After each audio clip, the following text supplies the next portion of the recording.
Shalom Bapak Ibu, puji nama Tuhan. Hari ini tanggal 27 Maret 2024 bertepatan dengan hari jadi Yayasan Kasih Anak Terang Bangsa yang ke-6.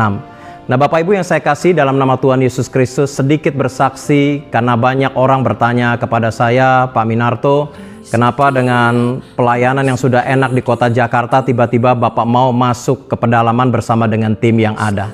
Nah saudara, sedikit saya bagikan kenapa YKATB berdiri dan kenapa tim misi YKATB mati-matian untuk masuk pedalaman seluruh Indonesia.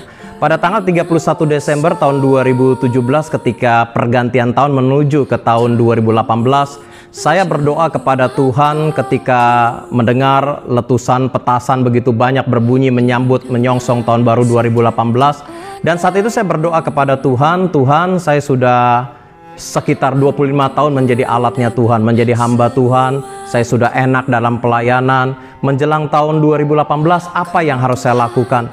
Tiba-tiba saudara, dalam doa tersebut seperti saya melihat sesuatu gambaran yang sangat jelas ya, dan saya percaya itu bukan mimpi, di mana tiba-tiba muncul satu ayat firman Tuhan yang sudah saya hafal, yaitu di Hagai pertama ayat 1-9, dan kuncinya di ayat 4 dan 9 yang berkata, rumah kalian papani dengan baik, tetapi rumahku tetap menjadi reruntuhan.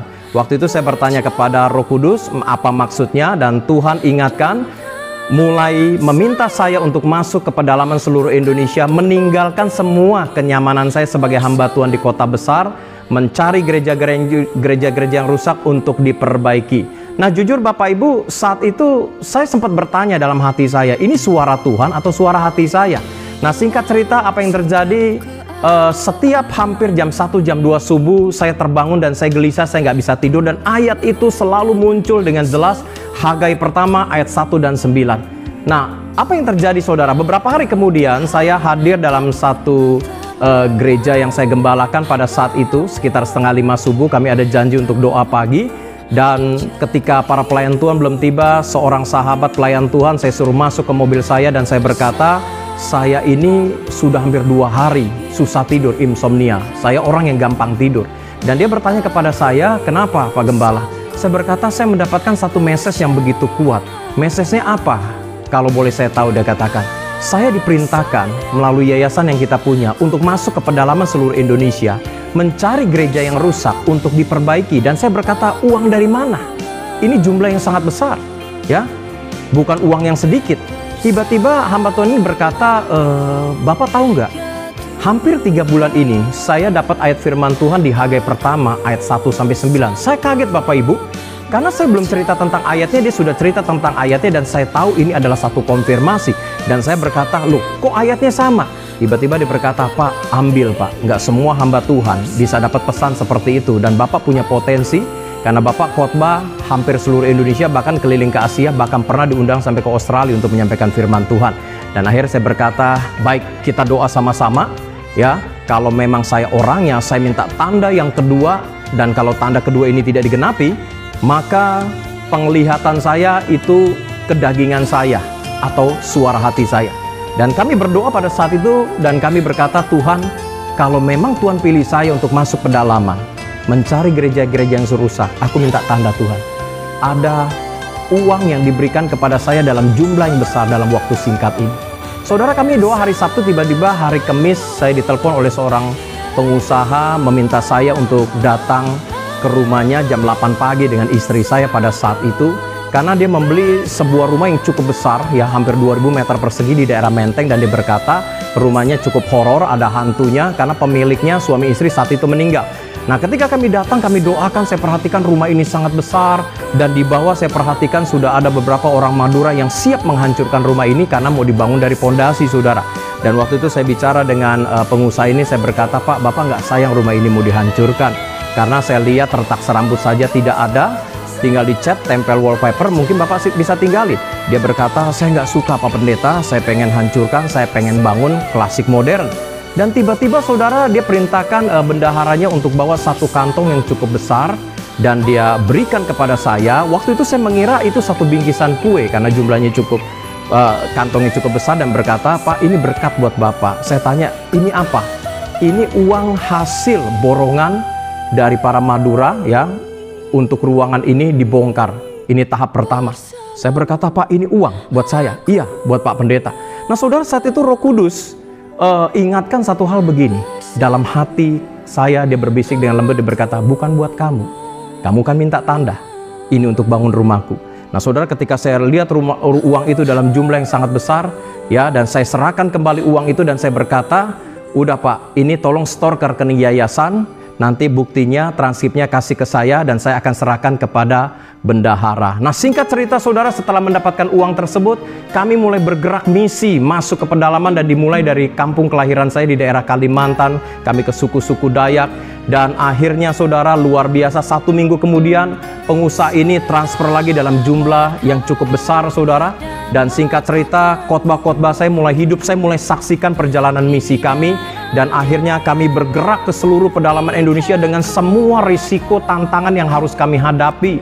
Bahkan mempertaruhkan nyawa saya secara pribadi dengan tim yang mendampingi saya. Kami kadang-kadang harus berjalan kaki. Pernah kami di Sukuwana jalan kaki pernah 9 hari, pernah 6 hari. Bahkan di Papua kami pernah jalan kaki 3 hari didampingin belasan bahkan puluhan porter. Dan untuk lokasi yang mungkin naik sepeda motor, kami harus tempuh dengan benar-benar perjuangan saudara. Jalan yang begitu rusak, kadang-kadang sepeda motor harus kami tinggal. Bahkan seandainya naik mobil pun kami harus off-road. Bahkan kami harus menempuh jalur-jalur sungai yang sulit ditempuh untuk menembus misalnya wilayah Ambalau dan daerah-daerah Sukuwana. Kadang-kadang harus berhari-hari naik perahu yang sangat kecil dengan semua risiko tantangan yang ada. Bahkan tidak sampai di situ saja saudara, kami menjangkau suku-suku di pegunungan seperti di Papua. Kami harus mencarter pesawat-pesawat yang kecil saudara, dengan semua risiko bahkan kehilangan nyawa kami. Kami benar-benar meninggalkan semua kenyamanan sebagai hamba Tuhan di kota yang sudah menikmati fasilitas bintang 5. Terkadang kami nggak mandi berhari-hari, bahkan saya punya pengalaman tidak mandi di Papua selama 7 hari. Dan seandainya mandi pun kami mandi di sungai. Bahkan beberapa kali kami mandi di sungai yang sangat kotor airnya, bahkan ada penuh dengan ulat-ulat kecil. Dan luar biasa kami melihat penyertaan Tuhan sempurna, karena ini visi datang dari Tuhan. Seringkali kami minum air mentah tapi kami tidak diare saudara. Seringkali kami kena hujan dari pagi sampai sore, kami masuk sungai, pakaian dari basah sampai kering, tapi tubuh kami tidak menjadi demam. Kami seringkali tidur hanya ditemani dengan api unggun beratapkan langit, ya. Kadang-kadang kami tidur di goa, kadang-kadang kami tidur di rumah kosong, kami dipastori gereja yang sangat sederhana, di rumah penduduk yang sangat sederhana. Tapi puji Tuhan, Tuhan menjaga, melindungi tim YKATB dengan sempurna. Dan luar biasa, melalui penginjilan yang dilakukan oleh tim misi YKATB selama 6 tahun ini, saudara, ratusan jiwa boleh percaya kepada Tuhan, mereka boleh dibaptis saudara. Dan kami sesuai yang visi yang Tuhan berikan secara saya pribadi dan saya bagikan kepada tim, akhirnya satu persatu gereja yang rusak mulai kita perbaiki.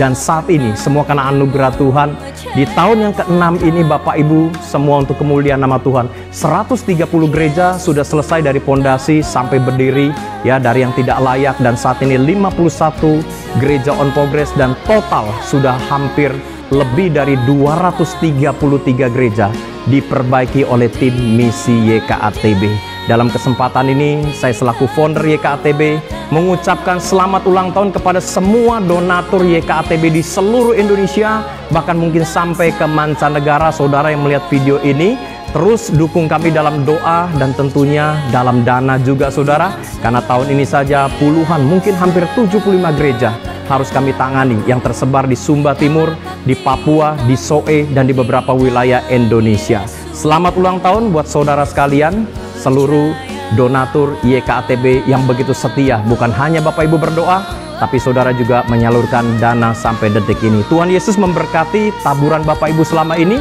dan Tuhan yang membalas semua cinta kasih Bapak Ibu terhadap misi amanat agung yang adalah isi hati dan jantungnya Tuhan. God bless you all. Shalom. Bapak Ibu Saudara sekalian, ini adalah sebagian foto gereja yang sudah diselesaikan pembangunannya oleh tim misi YKATB dari 233 gereja yang ditangani.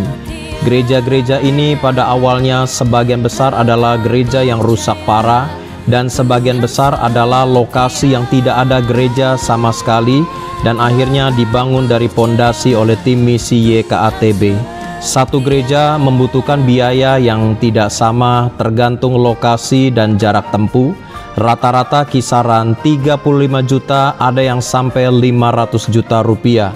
Semua lokasi pembangunan gereja ini tersebar dari Pulau Sumatera, Padang, Sulawesi, Kalimantan, NTT, Kupang, Soe, Nias, dan Papua.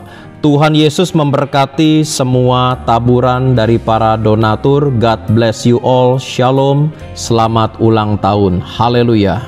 Aku masih punya Tuhan, punya pengharapan. Aku tetap beriman, Tuhanku, Yesus kekuatanku, Yesus kekuatanku. Aku masih punya Tuhan.